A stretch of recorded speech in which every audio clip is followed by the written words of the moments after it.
En este video de Conceptos AMIR 3 en 5 minutos, revisaremos el modelo de evaluación de activos de arbitraje, o APT por sus siglas en inglés.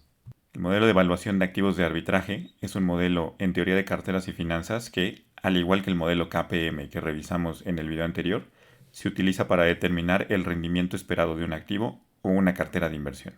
A diferencia del KPM, que se basa en la relación entre el rendimiento esperado del activo y el rendimiento esperado del mercado, el APT no tiene una fórmula estandarizada.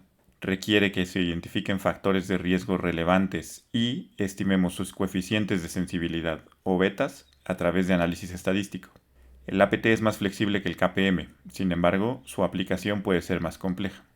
Es labor de los analistas financieros el identificar los factores de riesgo relevantes para cada activo y la utilización adecuada de técnicas de modelación estadística para calcular el rendimiento esperado en función de varios factores. Los factores del modelo APT no son definidos en primera instancia. Sin embargo, Stephen Ross, creador del modelo, identificó los siguientes factores como relevantes: el cambio en la inflación, el cambio en los niveles de producción industrial, el cambio en las primas por riesgo y el cambio en la estructura de tasas de interés. Los supuestos del modelo APT son los siguientes. El primero es que los rendimientos de los activos son explicados por factores sistémicos. El segundo es que el inversionista puede construir portafolios en los que el riesgo sistémico se puede eliminar a través de la diversificación. Y el tercero es que no existe la oportunidad de arbitraje en portafolios perfectamente diversificados. De ahí el nombre del modelo.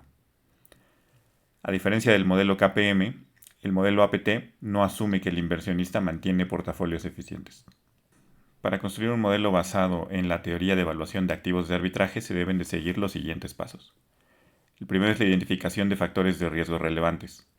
Estos factores, como se vio en diapositivas anteriores, pueden incluir tasas de interés, tasas de inflación, cambios en el Producto Interno Bruto, cambios en tipo de cambio o múltiples otros factores macroeconómicos.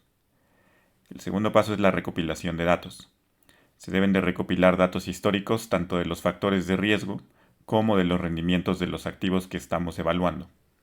Es importante que estos datos abarquen un periodo significativo para permitir un análisis robusto en términos estadísticos. El tercer punto es el análisis de datos. Debemos de utilizar técnicas de regresión para estimar los coeficientes de sensibilidad o betas de los activos con respecto a cada uno de los factores de riesgo relevantes. Por último, debemos de construir el modelo APT, utilizando las betas estimadas y los factores de riesgo relevantes. La fórmula general para construir un modelo basado en la teoría de evaluación de activos de arbitraje se muestra a continuación. Para obtener el rendimiento esperado de un activo, a la tasa libre de riesgo, basta sumarle cada una de las métricas de sensibilidad expresada por la beta de el rendimiento esperado del activo con respecto a cada factor, multiplicada por el valor de cada uno de los factores de riesgo identificados. A continuación realizaremos un ejercicio en el que suponemos que deseamos estimar el rendimiento esperado de una acción completamente teórica llamada ABC Inc. Hemos identificado solamente dos factores de riesgo que consideramos relevantes. El primero es las tasas de intereses a largo plazo y el segundo es el índice de confianza del consumidor. Vamos a utilizar la fórmula revisada en la diapositiva anterior para construir un modelo basado en la teoría de evaluación de precios de arbitraje. El primer paso es identificar los factores de riesgo relevantes, algo que ya hicimos. Son las tasas de interés de largo plazo y el índice de confianza del consumidor. El segundo paso consiste en la recolección de datos. Vamos a recopilar datos históricos mensuales de los rendimientos de ABC Inc., de las tasas de interés a largo plazo y del índice de confianza del consumidor para un periodo de varios años. De igual forma, necesitamos conocer la tasa libre de riesgo vigente. En este caso, vamos a suponer que nuestra recolección de datos nos llevó a los siguientes datos. La tasa libre de riesgo va a ser del 3%, las tasas de interés a largo plazo aumentaron un 1% y el índice de confianza del consumidor disminuyó en promedio un 2%.